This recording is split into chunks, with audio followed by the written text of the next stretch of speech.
Olá, meus caros, tudo bem? Cá estamos nós para mais uma aula de processo penal, hoje falando a respeito de sentença.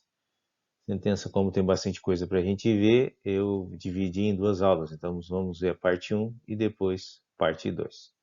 Sentença está lá nos artigos 381, né, a 392 do Código de Processo Penal, beleza? Bom, primeira coisa, conceito, né? O que é sentença? De acordo com o Capês, né, ele fala que sentença é uma manifestação intelectual lógica e formal emitida pelo Estado por meio de seus órgãos jurisdicionais, com a finalidade de encerrar um conflito de interesses, qualificado por uma pretensão resistiva mediante a aplicação do ordenamento legal, né, ao caso concreto, né? Ou seja, né, com outras palavras, na verdade, é um ato, né, por excelência do juiz que põe fim ao processo, decidindo ou não o mérito da causa, né?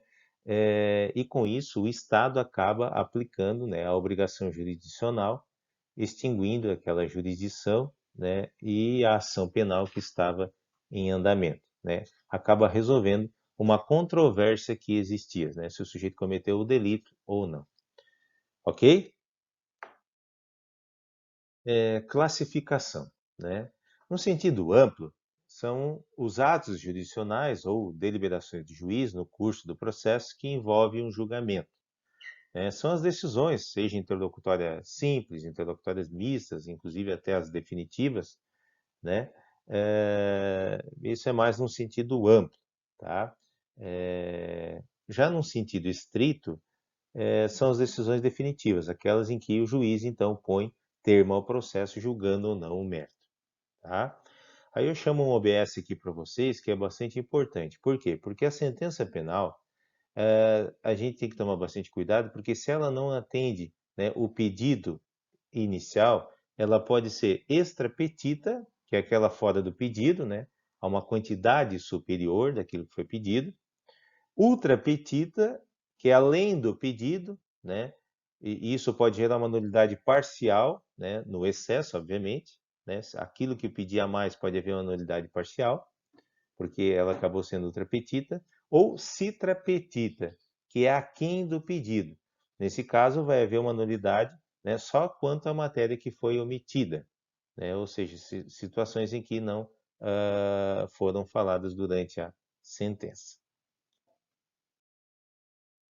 Ah, falando a respeito da classificação, então, né, nós temos despacho de mero expediente ou ordinatório, nós temos as decisões interlocutórias, que podem ser simples, mista, né, com força definitiva, né, não terminativa ou terminativa, e as decisões definitivas ou a sentença em sentido estrito. Então, nós vamos falar, né, rapidamente a respeito de cada uma dessas classificações. Começamos falando então a respeito dos despachos, né, de mero expediente ou ordinatório. É aquele ato, né, relacionado com o andamento normal do processo e que não requer uma deliberação do juiz, né? Não são recorríveis, podendo ser atacados, dependendo da situação, por correição parcial, caso houver algum tumulto no feito. Então, um exemplo de despacho de mero expediente ou ordinatório, nós podemos citar aqui juntada de documentos, designação de audiência, vista dos autos, o juiz ou o próprio funcionário, servidor, dá um ato ordinatório determinando vista dos autos, né? Notificação da testemunha para depor, enfim, todos esses despachos de mero expediente, né, ou ordinatórios também podem ser classificados como decisão. Falamos então agora a respeito da decisão interlocutória, que é aquela que não julga o mérito da causa, tá? A decisão interlocutória ela pode ser simples e pode ser mista. Então, simples é aquela que vai dirimir questões emergentes relativas à marcha do processo. Veja que não encerra nada e nem é recorrível, né? Apenas soluciona questões controvertidas, podendo, inclusive, se for o caso, dependendo da situação, ser atacada aí por um MS, né? Um habeas corpus ou até mesmo uma correção parcial. Tá? Em verdade, a decisão interlocutória simples, ela exige um pronunciamento decisório sem penetrar no mérito da causa, né? Apenas com relação ao modus procedendi, né? Sem trancar a relação processual. Né? Então, friso novamente para vocês. Não adentra no mérito da causa. A decisão interlocutória não adentra no mérito da causa. Gravem bem isso. Tá? Professor, um exemplo. Exemplo de decisão interlocutória simples, nós podemos citar o recebimento de denúncia ou da queixa, quando o juiz dá a decisão lá recebendo a denúncia ou a queixa, né? A decretação ou indeferimento de uma prisão preventiva, concessão de fiança, nós temos várias decisões aí interlocutórias simples, tá? Que podem ser utilizadas como exemplo. Mista. A mista, né, ou com força definitiva, é aquela que encerra uma etapa do procedimento ou a própria relação do processo sem julgar o mérito, ou seja, sem solucionar a lide, né? Subdivide em não terminativa, né, e terminativa. A decisão interlocutória mista não terminativa, né, apenas encerra uma etapa procedimental, ou seja, não julga e nem impede o fluir do processo, finalizando apenas essa etapa de um procedimento. Tá? Um exemplo nós podemos citar aqui de não terminativa, uma decisão de pronúncia nos processos do Tribunal do Júri. Vejam que ela encerra a primeira fase do Tribunal do Júri, né, mas não encerra o processo, vai dar sequência, vai para uma segunda fase, que é a sessão em julgamento. Tá? E terminativa, né, ou terminativa de mérito, conhecida aí por alguns também na doutrina, é aquela que culmina na extinção do processo sem julgamento de mérito. Extingue-se o processo sem analisar o mérito. Um exemplo de decisão interlocutória mista terminativa é a decisão que rejeita a denúncia. Né? O juiz vai lá e rejeita a denúncia, não recebe a denúncia. Né? Ou uma decisão que acolhe coisa julgada ou acolhe litispendência. Né? É uma decisão interlocutória terminativa, porque vai encerrar o processo, mas veja que não analisou o mérito. Tá? Depois, por último, né, quanto à classificação, decisão definitiva ou sentença em sentido estrito, também encontrado aí na doutrina. Tá? É aquela, então, que soluciona a lide julgando o mérito da causa. É a sentença propriamente dita, né? Que está lá nos artigos 5, 9 e 3, incisos 1 e 2. Podem ser condenatória, absolutória, né? Ou definitiva em sentido estrito, ou ainda conhecida como decisão terminativa de mérito, tá? Vamos passar agora a examinar separadamente, né, essas três, porque aqui é que é o foco principal da aula, que é a sentença mesmo, tá? As decisões interlocutórias e os despachos ou atos ordinatórios não são sentenças, como nós acabamos de ver.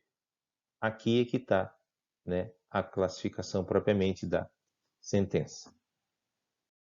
Bom, então podemos classificar como sentença condenatória, que é aquela que acolhe, né, total ou parcialmente o pedido da condenação, impondo uma pena ao acusado.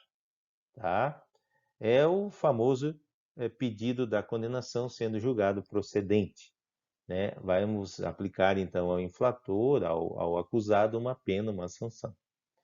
Um exemplo que nós podemos citar aqui de uma sentença condenatória é aquele processo em que o sujeito está sendo processado por um crime de furto e, no final, o juiz, então, decide condenar ele como incurso lá nas sanções do artigo 155 do Código Penal e aplica a ele uma sanção com uma pena de 1 ano e multa. Pena de reclusão de 1 ano e multa. Tá? A base legal é o artigo 387 do Código de Processo Penal, está aí na tela, depois vocês pausam e dão uma analisada, uma lida no 387. Fundamentação ou motivação. Para haver uma sentença condenatória, obviamente, tem que ter uma fundamentação, tem que ter uma motivação. Tá? Então, a fundamentação ou motivação, nós temos que analisar. Tem que ter a pena base, então o juiz vai fixar a pena base. Tá? Na fundamentação, na motivação, o juiz vai mencionar as circunstâncias judiciais, né, culpabilidade, antecedentes, conduta social, personalidade do agente, motivos, circunstâncias e consequências do crime, né, como é que ocorreram o crime, e, em especial, o comportamento da vítima, tá? Que está lá no artigo 59. Deve mencionar também as circunstâncias agravantes e atenuantes, claro, obviamente, quando tiverem, né? Então, deve reconhecer, se assim tiver. Está lá no artigo 61, 65, 67 e 68 do Código Penal. Mencionar também as circunstâncias majorantes e minorantes, quando existir, né? Se houver a existência, então tem que mencionar, que são as causas de aumento e diminuição de pena, né? E aplicar a pena. Então, as penas, né? Que vai ser combinada ao tipo penal do qual ele está respondendo, tá? O juiz, inclusive, vai definir o quanto da pena, né? E se a pena for privativa de liberdade, daí é que eu quero chamar a atenção para vocês, olha o OBS aí, porque se for pena privativa de liberdade, tá? O juiz vai, inclusive, analisar detração penal. Ou seja, o que é a detração? Abater lá o quanto da pena em que ele cumpriu anteriormente provisória. Ele estava preso numa prisão temporária, estava preso numa prisão preventiva, então aquele período ele vai aplicar aqui na detração. Tá? E ainda se for pena privativa de liberdade, o juiz vai definir também o regime prisional inicial. Se vai iniciar no regime aberto, no regime semiaberto, no regime fechado. Tá? Lá de acordo com o artigo 33 do Código Penal. Ok? E ainda, né, com relação aos efeitos da condenação. Por quê? Porque nós vamos ter, numa condenação, efeitos penais e, dependendo da situação, também efeito civil ou extrapenal. O penal é aqueles efeitos em que vai gerar uma imposição de pena, né? O nome do acusado vai ser lançado no rol dos culpados, né? Vai ser analisado aí se houver alguma reincidência, né? Para fins de reincidência, vai interromper prazo prescricional, tá? E pode haver também a vedação de um sursi futuro, tá? Com relação aos efeitos da condenação civil ou extrapenal, né, civil ou extrapenal, nós temos os genéricos, estão lá no artigo 91, né, que dependendo da situação, uma obrigação de indenizar a vítima, né, ou perda de instrumentos do crime, objetos ilícitos que foram utilizados no crime, e específicos, que está no 92, que dependendo da situação, pode existir a perda do cargo, da função pública ou do mandato eletivo, e assim sucessivamente, tá, dependendo da situação. Lembrando que devem ser sempre fundamentados essas decisões, certo? Por isso, né, que nós temos que ficar atento com relação a isso, tá? Essa, então, é a sentença condenatória. Passamos a analisar agora com relação à sentença absolutória, que é aquela que julga improcedente, né, a pretensão punitiva do Estado. A base legal vai ser o artigo 386 do CPP, né? Ela pode ser própria, como pode ser imprópria. Própria é aquela decisão, sentença que não acolhe a pretensão punitiva, né? Acaba garantindo plena liberdade ao acusado. O acusado vai ser posto em liberdade, tá? Exemplo, o juiz absolve simplesmente por improcedência da denúncia e acaba expedindo um alvará de soltura, e se o réu não estiver preso por outro motivo, ele acaba sendo posto em liberdade de forma definitiva, tá? A imprópria é aquela que, embora não acolha a pretensão punitiva que o Estado queria, que o Ministério Público queria, ou que o querelante na privada queria, mas acaba reconhecendo a existência da infração penal e aplica uma medida de segurança, tá? Está lá no 386, parágrafo único, inciso 3. Então, um exemplo aqui de uma sentença absolutória imprópria: doentes mentais ou menores incapazes. Se o sujeito tem uma deficiência mental que aplica, que acaba cometendo um crime, mas não tinha essa consciência, ele acaba sendo absolvido impropriamente, ou seja, ele é absolvido porque não vai ser punido com uma pena privativa de liberdade ou restritiva de direito, mas vai ser aplicada a ele uma medida de segurança, tá? A sentença absolutória, como eu já falei, tem fundamento lá no artigo 386, e rapidamente nós vamos ver então os incisos do artigo 386, que é de suma importância. Então está lá no artigo 386, né? O juiz absolverá o réu, mencionando a causa na parte dispositiva, desde que reconheça. Né? Lá no inciso 1, então, provada a inexistência do fato. Aqui é quando está claro, né, que não houve o fato. Então, por exemplo, nós estávamos processando o sujeito por um crime de homicídio e daqui a pouco a vítima, que em tese tinha morrido, aparece. Né? Então, a pseudo-vítima do homicídio reapareceu. Está provada a inexistência do fato, não existiu crime nenhum de homicídio. Inciso 2, né, quando falta prova da sua existência. Aqui um exemplo que eu trago para vocês é um caso de furto sem subtração. Né? Vamos supor que estava sendo processado, mas constatou durante o processo que foi emprestado o objeto. Então faltou prova da existência de um crime. Ou um crime de estupro sem laudo pericial. Tá? Inciso 3, né, não constitui infração penal.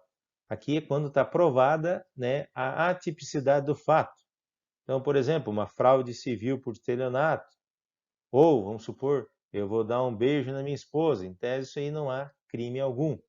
Tá? Então, não constitui nenhuma infração penal. Inciso 4, provada que não concorreu para a infração penal.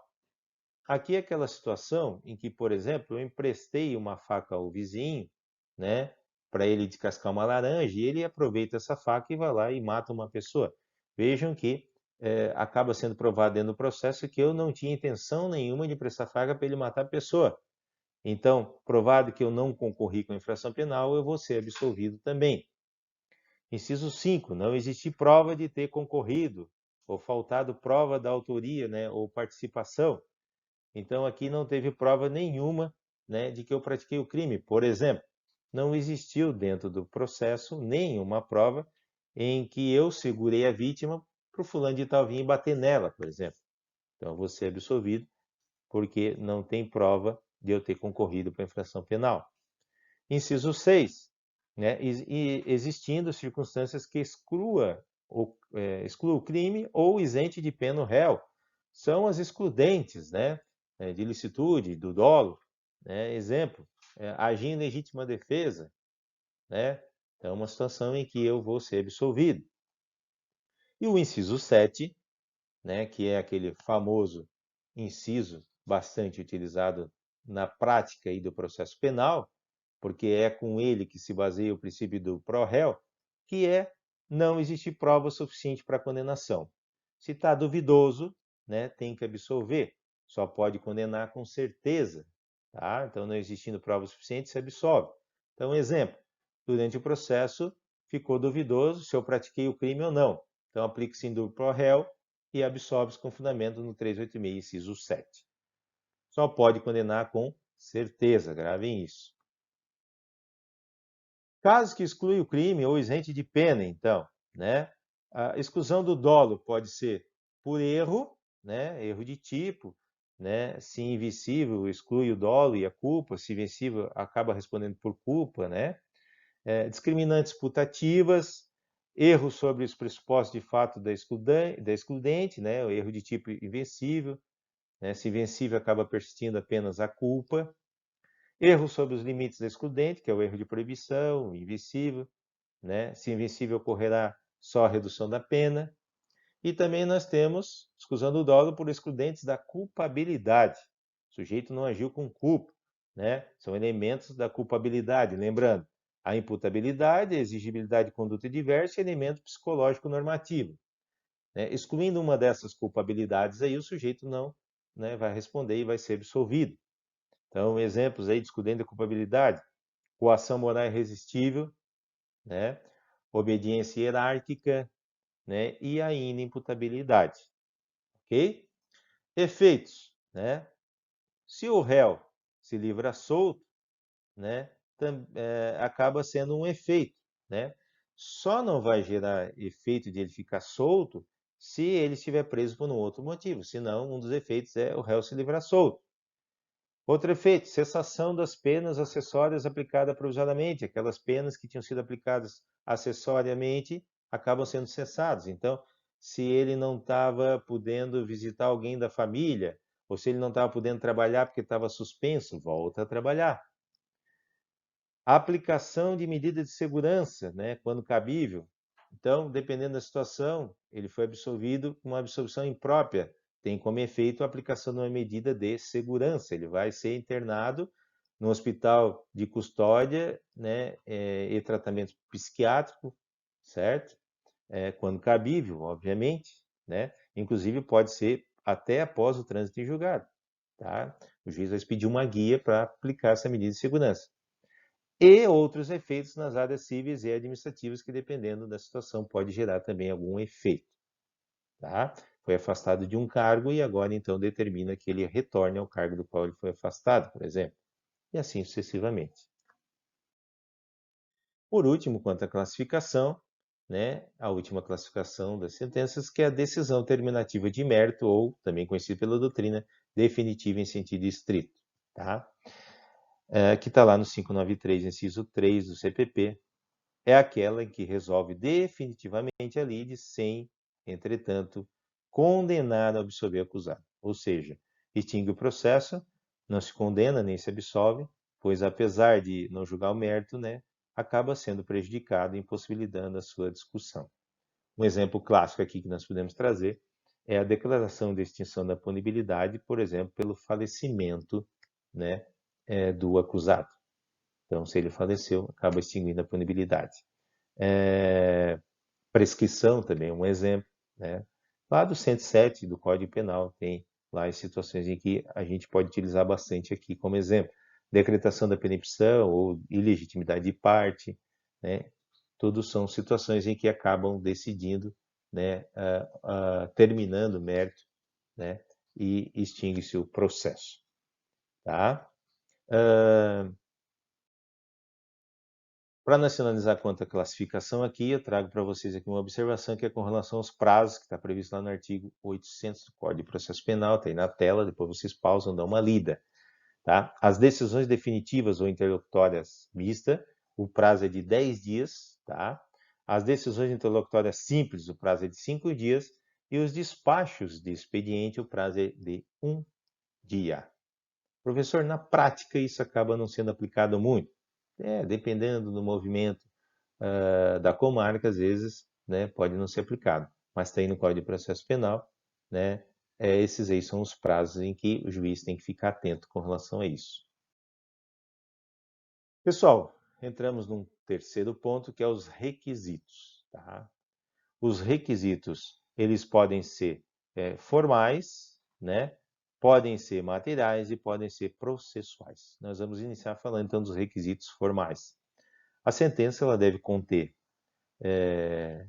relatório, fundamentação, motivação e dispositivo, né, conclusão, né, com a sua autenticação no final. Esses são os requisitos formais, estão lá no artigo 381, tá?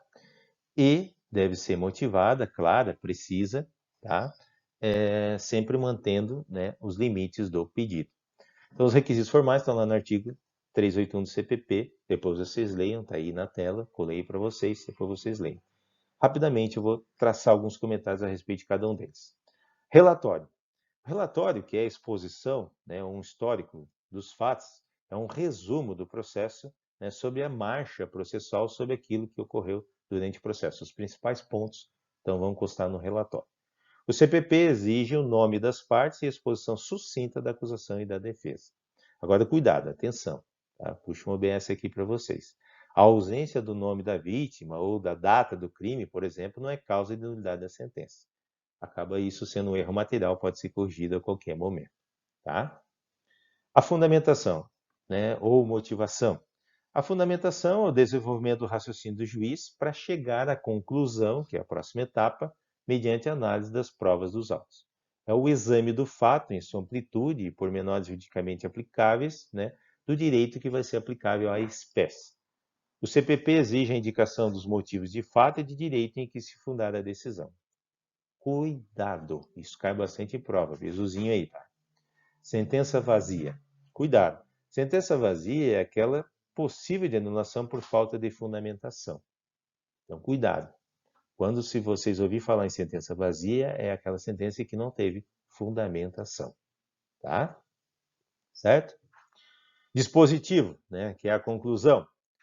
é o dispositivo final da indicação dos artigos de lei aplicados, né, e outros dispositivos que vier, alguns comandos finais que o juiz vai determinar. Tá? Então, é a parte crucial da sentença, né, que é a parte final, para decidir, expor, né, qual é realmente o dispositivo legal em que o sujeito infringiu. Tá?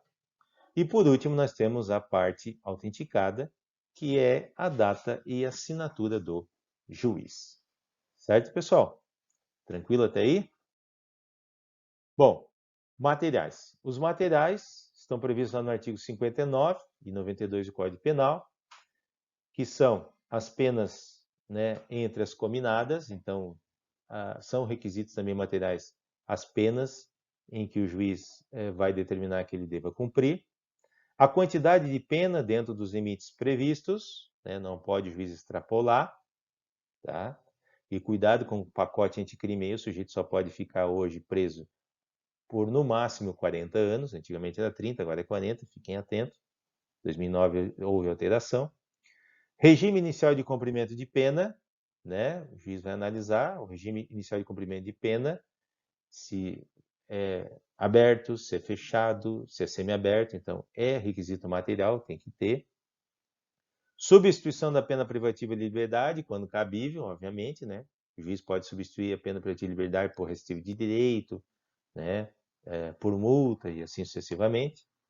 Efeitos da condenação, né? Se cabível algum efeito, né? O juiz também vai informar aí, na hora do dispositivo final. Tá? Lembrando, são requisitos materiais.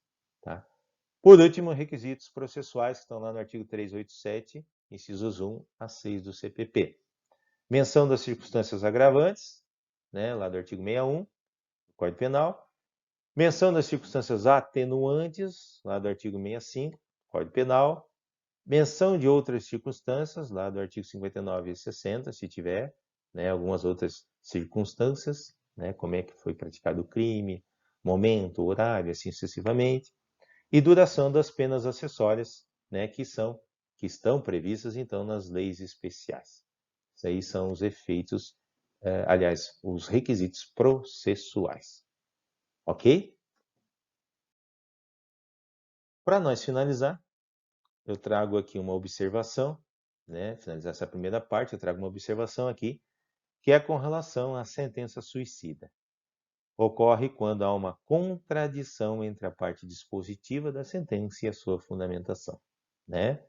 Em verdade, é sentença nula ou se sujeita a embargos de declaração, lá do artigo 382 do CPP, para eventual correção de erros materiais existentes, né? Eu trago até um julgado aí, né? É nula a sentença cuja conclusão diverge da fundamentação exposta. Então, cuidado! Não podemos ter no processo penal sentença suicida, ou seja, há uma contradição. Na fundamentação, o juiz fala uma coisa e no dispositivo ele faz outra. Havendo uma sentença suicida, essa sentença vai ser declarada nula, vai haver uma nulidade dessa sentença. Ok, pessoal? Finalizamos essa primeira parte aqui. Na próxima aula nós continuamos então com o estudo sobre sentença. Forte abraço e até mais.